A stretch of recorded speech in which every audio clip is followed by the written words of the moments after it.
Assalamualaikum warahmatullahi wabarakatuh. Salam sejahtera. Baik, hari ni kita suka-suka nak buat video ni. Saja nak kongsi-kongsi ni ya, sebab ada kawan dia minat betul drone ni. Lepas tengok macam-macam video penerbangan, ambil video cinematic ya, FPV lah, terutamanya FPV. Jadi dia pun belilah barang-barang dia ni, frame, motor dan sebagainya. Kita tengok barang-barang apa yang dia akan assemble dan saya bantulah dia untuk nak pasang ni. Pertama kita tengok, penting sekali dia punya flight controller ni lah. Dia beli Mamba ya. Mamba flight controller ni kita dah pasang kat sini, kat frame. Ya, dah pasang dekat frame dah. Ya.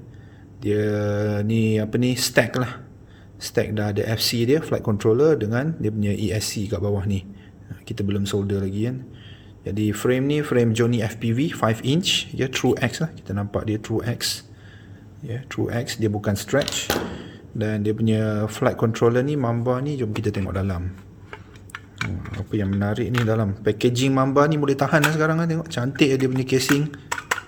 Casing metal ni dia. Lepas tu dia ada dia punya instruction dia. Mamba MK2 mana versi yang kedua ya, Mamba F405 MK2. Dah ada dia punya pin diagram dia semua. Lepas tu apa lagi dia bagi ni, ni dengan ESC so ada dah instruction dekat sini ya, ESC dia.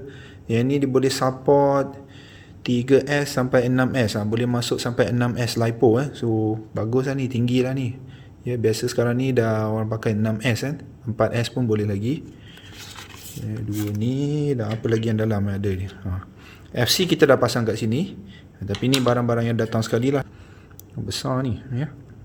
Jadi kena pasang lah bila pakai 6S ke apa kan, untuk nak elakkan spike, untuk nak elakkan terbakar lah FC kita atau ESC kita. Kabel ni nipis ni, ni rasanya 16 AWG ni. 16 AWG biasa orang pakai untuk battery 4 cell, battery 4 cell 1, 2, 3, 4 cell, tak boleh pakai untuk 6 cell, takut terbakar nanti. Dia ada bagi sekali untuk 6 cell punya ni, 12 AWG. Okey yang ni. Jadi kalau nak pakai 6S, kita kena tukar kabel ni, kena pakai power kabel ni. Kalau nak pakai 4S, bolehlah pakai balik terus yang ni. Sekarang next kita motor. Apa motor dia nak pakai ni? Motor Zing. Jadi size dia 2207. KV dia agak tinggi ni, 2750. Ini confirm 4S. Ini cantik ya design dia. Yang ni warna hitam dia. 2750 KV Zing. Ya, dia punya bawah dia design sekarang dah macam ni lah. Dia mana dia ada jarak antara tapak ni dengan coil dia. Soldering saya pun saya pakai yang portable ni, soldering TS100 ni. TS100 portable senang nak bawa mana-mana. Kalau on site kita fly kat tengah-tengah padang ke mana kan, tengah fly crash, apa-apa rosak nak baiki terus lah ya, kita bawa lah portable ni, sambung terus kat LiPo je. Boleh terus pakai ya untuk repair on site. Saya suka juga pakai ni, screwdriver automatic ni, wow stick ya, saya pakai wow stick precision screwdriver, dual power max. Nak charge dia senang, dia pakai micro USB ni, micro USB ni, power bank pun dah boleh charge benda ni dah. So nanti dia akan pasang, siap ada lampu lagi. Okey. Malas nak pakai screwdriver guna tangan pusing-pusing macam ni kan ya. Kita pakai ni je. Okay, masuk.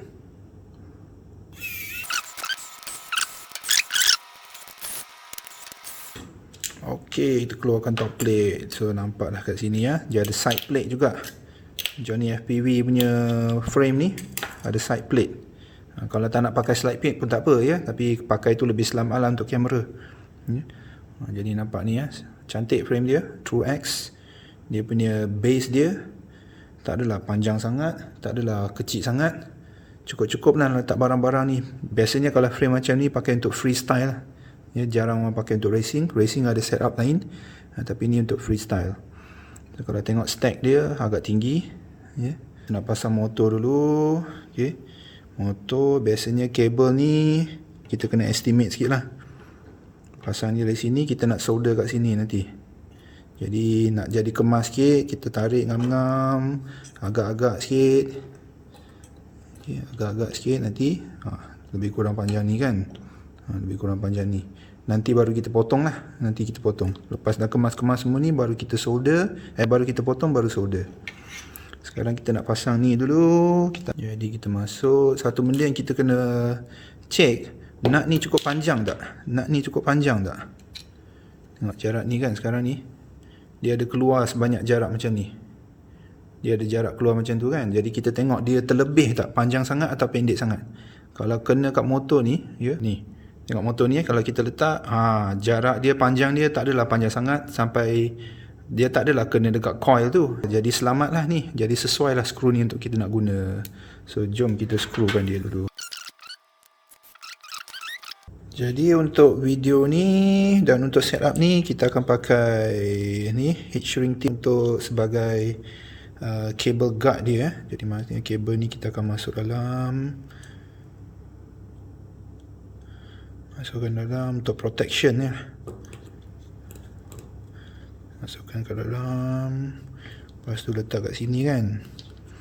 Baru nampak kemas ni kat sini. Jadi bila propeller ni pusing ni, yang nanti ada dia punya prop ni, pusing-pusing nanti, kalau kena kat sini pun adalah guard sikit ya. Daripada kita biar terbuka je. Okay. Dan ESC ni jenis 4-in-1, maknanya 4 ESC atas keping papan peranti tu. Kalau ESC yang sebelum ni dia sebiji-sebiji asing-asing, kita kena letak ESC kat sini, sini, macam kuat ni. Ni yang lama, ni yang jenis setup lama kan. Tengok dalam ni kan dia ada ESC, Electronic Speed Control. So yang ni asing-asing, sebiji sini, sebiji kat sini, sebiji kat atas ni. Jadi bila kipas ni pusing, kadang-kadang kita crash, kipas ni dia akan bengkok ke dalam. Bila dia bengkok dalam macam ni, dia pusing lagi, dia kena sini, dia terpotong macam ni kan. Itulah risiko dia. Jadi kalau orang yang pakai ESC macam ni, sama ada dia guna guard ke apa, ataupun dia letak ESC tu kat bawah. Tapi zaman sekarang orang tak pakai dah ESC macam ni untuk FPV 5 inch punya quad. Biasanya dia pakai ESC 4-in-1. 4-in-1 ni maknanya apa yang kita pakai kat Mamba ni lah. Ni papan ni kan. Ni dia ada 4 ESC dalam atas keping electronic board ni. So jadi kita pasang ni, barulah kita boleh budget berapa kita nak potong nanti. Lebih kurang macam ni kan. Baru kita boleh potong lah. Kalau tak, kalau terlebih potong nanti tak sampai pula ni. Kalau setengah orang dia tak tahu, dia potong pendek macam ni kan, tengok tak sampai pula nak solder, pening nanti dia nanti. Kalau terlebih panjang ni, nak jaga kabel dia, ataupun dia tak sanggup nak potong kabel, dia biar panjang-panjang macam ni, nampak berselerak lah, nampak berselerak terlalu panjang, dan bahayalah macam ni. Kalau kipas tu pusing boleh kena kabel. Baik, kita akan pasang pada kesemua 4 bahagian. Okay, dah pasang heat shrink ni. Heat shrink namanya heat shrink, panas, dan dia akan shrink, dia akan mengecut ya. Jadi kita akan guna pemanas ni lah untuk heat shrinkkan dia. Tengok dia akan ketat kan.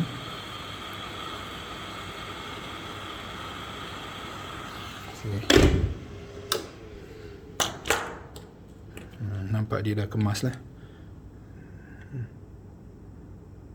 Lepas tu letak atas arm ni dekat frame, dan kita boleh sellotape nanti. Kita teruskan dengan 2 lagi ni, belum siap lagi. Okey, kita dah heat shrink semua 4 kabel motor ni.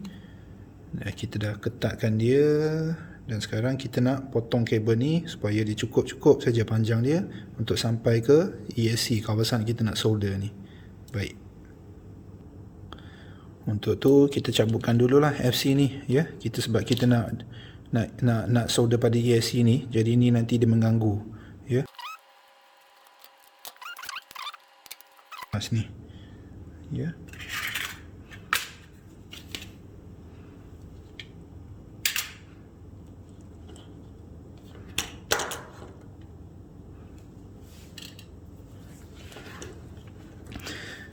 Sekarang mudah, kita boleh capai untuk nak solder kawasan yang kita nak. Sebenarnya ni, nanti ni kita nak estimate panjang dia kan? Kita nak estimate panjang dia lebih kurang macam ni kan. Nak solder kat tiga tapak ni. Jadi kita boleh potong lah lebih kurang sini lah. Jadi kita boleh anggarkan kita potong lebih kurang kat sini. Jadi guna cutternya.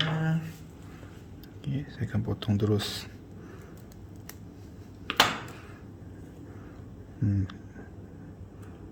Macam ni. Okay. Baik, so sekarang kita akan trim sikit kat sini, keluarkan sikit dia punya wire dia supaya keluar sikit untuk nak solder ke atas ni. So kita akan buat untuk yang selebihnya juga. Okay, sekarang kita dah potong kabelnya, dah trim cukup-cukup untuk nak solder ke atas soldering pad tu. Okay, jadi semua ni dah siap. Sekarang kita panaskan TS50 ni, tengok dia boleh naik sampai 300. Boleh naik lagi ni. Kita boleh naik lagi kalau nak tinggi lagi dia punya suhu ya. Biasanya 300 lebih macam ni cukup lah. Okay. Jadi kita akan mula untuk soldering. Biasanya saya akan letakkan sikit dulu timah, letak sikit timah atas pad ni supaya senang kita nak cantum je nanti. Ya, kita kasih dia panas sikit. Lepas kita masukkan timah tu.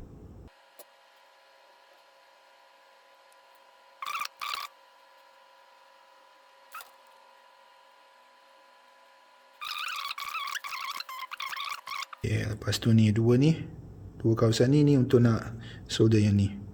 Ya, ni adalah XT60 untuk pasang ke LiPo.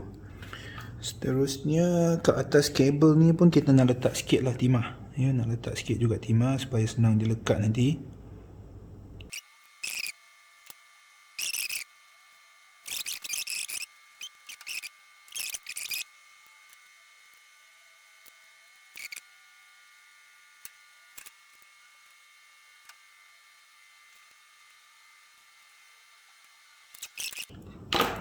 Okey, kita dah nampak okey.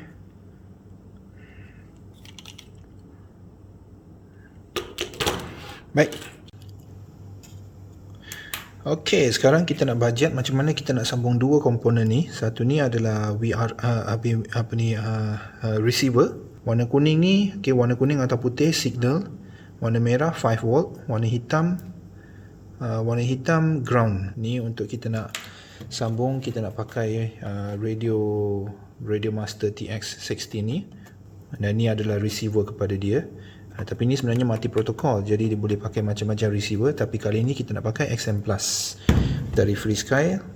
So ni adalah VTX TBS yang mana kita akan guna untuk transmit video signal ke Google.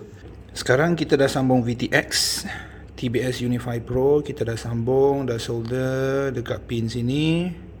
Jadi 16 AWG punya kabel XT60 pun kita dah sambung. So VTX ni pun kita dah sambung ke belakang. Jadi pastikan sebelum kita power up masuk bateri ni, ya, kena pastikan kita dah pasang antena, ya, kena pasang antena. Kalau tak nanti boleh terbakar, sangat panas nanti jadi VTX ni. Baik, sekarang seterusnya kamera pun kita dah pasang, kita dah solder ke sini mengikut dia punya diagram diagram Mamba F405 MK2 version yang kedua, yang sebenarnya ni boleh support DJI Air unit, sebab DJI Air unit dia tak pakai 5 volt, dia kena pakai 9 volt ataupun 7 volt minimum untuk power up. Jadi sebab itu biasanya flight controller yang ada 5 volt saja tak cukup untuk nak power up. Sebab itu version 2 ni dia ada 9 volt keluar, ya, boleh rujuk pada dia punya manual yang dia datang sekali, ya. Kalau tengok, jadi air unit dia ada dah output 9 volt kat sini. Kalau nak 5 volt pun ada kat sini.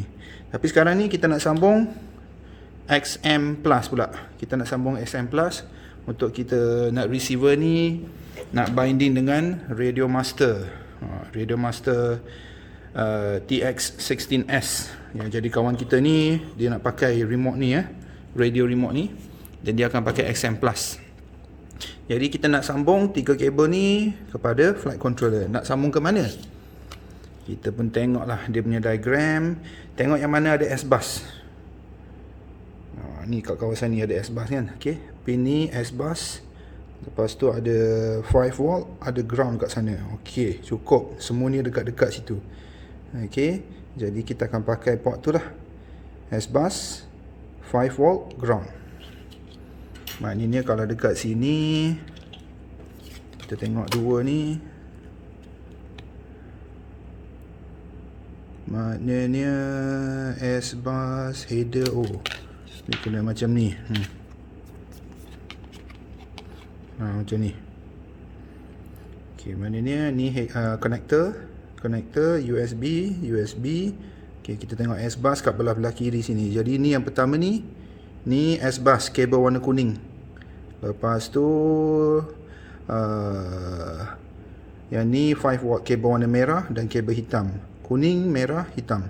Kuning, merah, hitam. Okey, jom kita solder.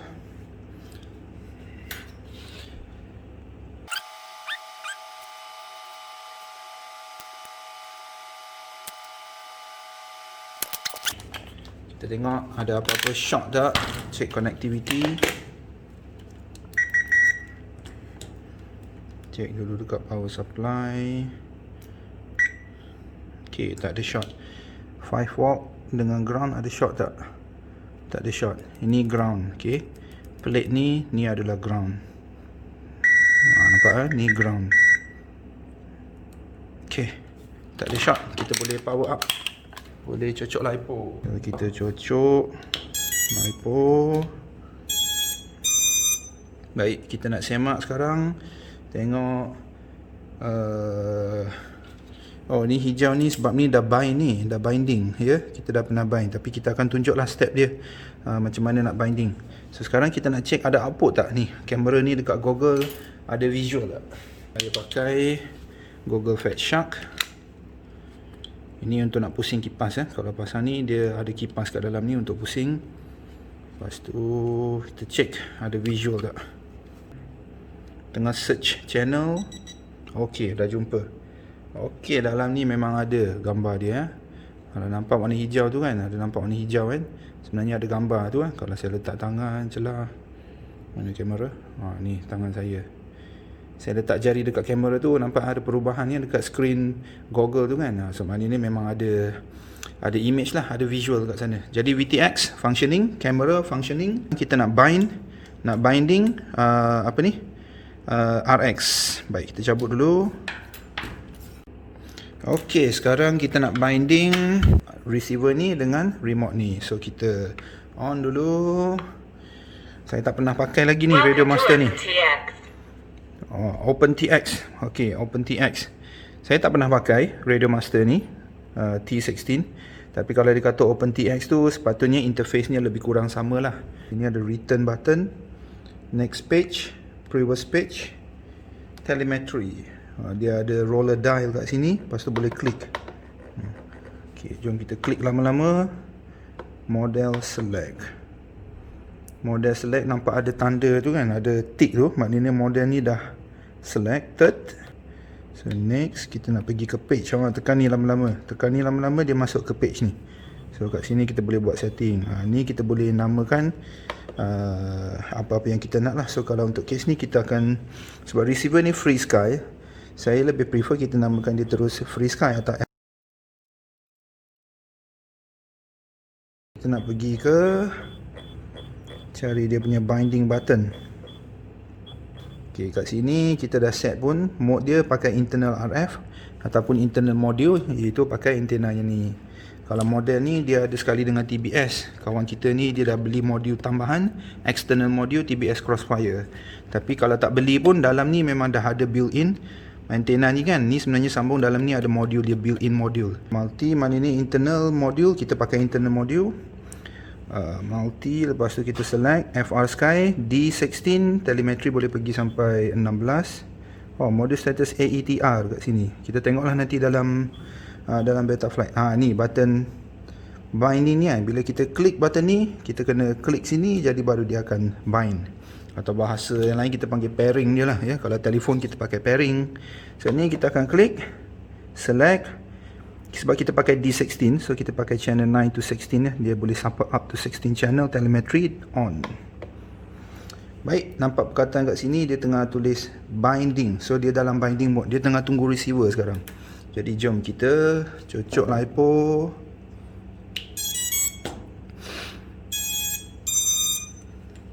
Oh, dah hilang perkataan binding tu, perasan tak?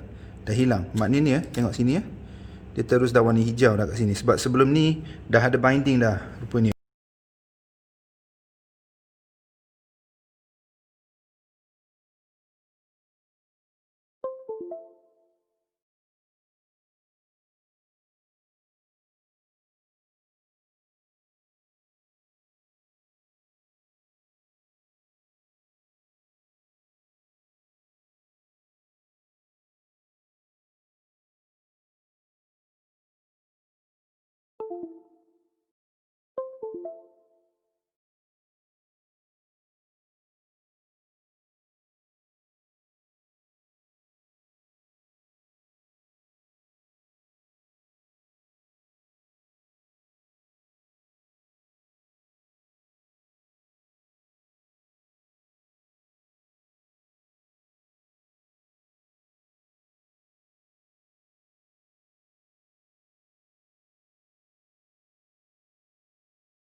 Baik, sekarang kita dah pun siap pasang semua barang dan juga setting dah pairing ataupun dah binding ya, dan kita pun dah set up dekat Betaflight flight controller ni, dah setting button semua, mana satu nak arm, mana satu nak set angle ataupun flying mode. Tapi biasanya kita fly FP mini fly acro mode lah atau raid mode ya. Jadi sekarang kita nak test motor ni spinning dia, arah pusingan dia, atau arah putarannya betul tak. Kita akan power up. Merah, hijau. Okey, hijau. Okey, set. Kita akan test arm. Saya dah set kan, ni adalah arm button. Ni akan jadi by default, atas ni dia ni 3-way pin ni. So atas kali ni acro mode, lepas tu horizon mode, lepas tu angle mode ya. Jadi bagi yang beginner yang baru first time fly tu, mungkin tak biasa lagi dengan raid mode atau acro mode, so boleh fly angle mode. Fly angle mode ni macam fly gaya penerbangan dia ataupun cara kawalan dia, macam terbang DJI Mavic, Phantom ke kan. Baik, kita testing. Kita arm dan kita nak check motor ni semua ni pusing arah yang betul tak ya. Sepatutnya tengok bunyi tu kan, ni namanya beacon. So sekarang ni yang baru ni tak perlu nak pasang buzzer lah ya, tak perlu nak pasang buzzer. Kalau zaman dulu tu kita selalu pasang buzzer, lepas tu kita assign satu switch untuk kita nak check kalau kuat tu crash, hilang kan, kita nak check, kita nak cari balik, kita on buzzer, kasih dia bunyi. Tapi sekarang motor ni sendiri pun dah menjadi beacon. Sebab itu tadi tu saya setting dalam BL Heli Suite ya, kita setkan beacon dia, bunyi dia kuat sikit, menggantikan buzzer. Baik, jom kita testing arm. Baik, sekarang motor semua pusing. Okey, Alhamdulillah semuanya berfungsi. Kita nak check arah pusingan dia. Arah pusingan dia sepatutnya ni pusing macam ni, yang ni pusing macam ni, yang ni pusing masuk, yang ni pusing masuk. Jadi kita tengok, rasa sikit. Okey, dia pusing macam ni, dia pusing macam ni. Okey, dia tengah pusing masuk, dia tengah pusing masuk. Okey, baik, semuanya pusing, arahnya betul. Kita disarm. Okey, next kita nak pasang prop. Okey, prop. Kita ada dua. Nampak dua yang berbeza ni kan? Ni satu ni macam ni, yang ni macam ni, macam ni, macam ni. Jadi kita nak angin tu tolak ke bawah, ni pusing macam ni, kena pakai blade yang ni lah. Letak macam ni, baru dia pusing arah macam ni kan. Okey, blade ni pusing, betul lah tu, angin tu akan tolak ke bawah. Okey, lepas tu yang ni kena berlawanan arah dengan sebelah dia, pakai yang ni lah ya, macam ni. So dia akan pusing macam ni. Dan seterusnya yang ni macam mana, yang ni nak pusing macam ni, yang ni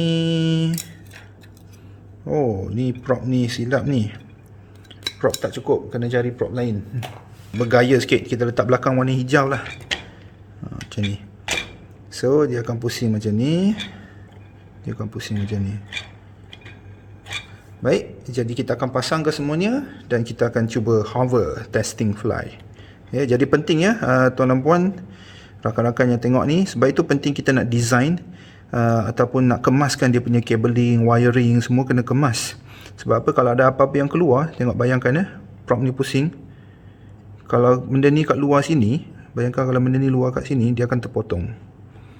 Ataupun benda ni, kabel ni terkeluar sikit, receiver ni bahaya kalau terpotong kabel ni, nanti kita hilang lah kawalan ya, tak ada signal untuk kawal dari radio. Jadi baik, semuanya nampak dah okey, kita akan pasang dan kita akan cuba hover ya. Baik, kita keluarkan dulu prop. Pastikan bila buat kerja, bila nak buat kerja repair atau kerja pasang ataupun nak masuk USB, nak testing dekat komputer, lebih baik ada amalan atau praktis, jangan pasang prop. Cabutkan prop untuk keselamatan. Kalau apa-apa tiba-tiba berlaku, dia terpusing, dia punya propeller tu nanti boleh terpotong jari kita ya. Jadi bahaya, benda ni sangat laju dan benda ni keras ya. Jadi bahaya, jadi kena jagalah keselamatan ya.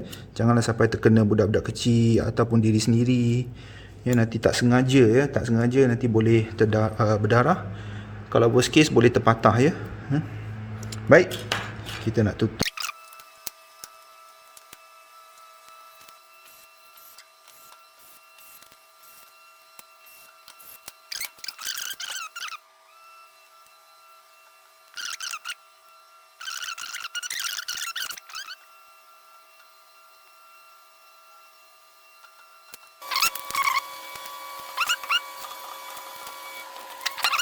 Macam ni.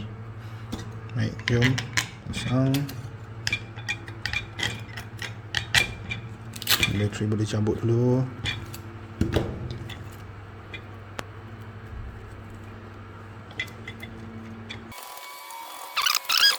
Kemaskan.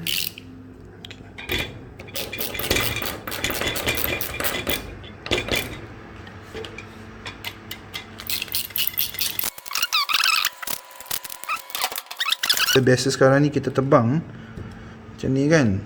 Kalau stripe macam ni kan, nipis dan kecil, biasanya kalau saya tebang, saya pakai 2 stripe ya. Biasa saya akan pakai 2 stripe untuk keselamatan, supaya bila crash jatuh, stripe ni tak putus ya.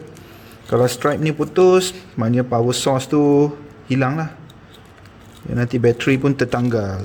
Bateri tertanggal, nanti tak ada power. Bila tak ada power, jatuh nanti dekat semak ke mana-mana, nanti beacon tak bunyi lah. Beacon tak akan bunyi kalau bateri dah tertanggal ataupun tak pasang ya. Kalau maknanya kalau LiPo ni, bateri ni dah tertanggal ataupun dah tak connected dengan XT60 ni, dia tertanggal kan, tertanggal ya. Jadi beacon semua tak nyala lah. So pasang 2, baru confident sikit.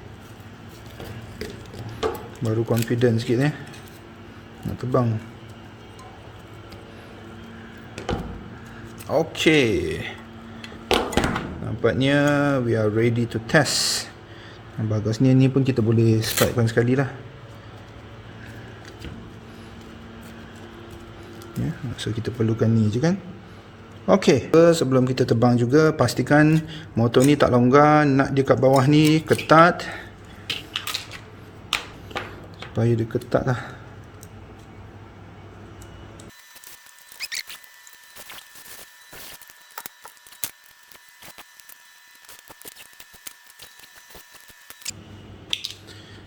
Baik, jom kita akan testing hover. So kita akan testing hover dan tengok macam mana dia boleh terbang tak, dia boleh naik tak ya. So secara ringkasnya, kita dah selesai pasang satu quad ni bersama ni. So we are ready to go. Yup.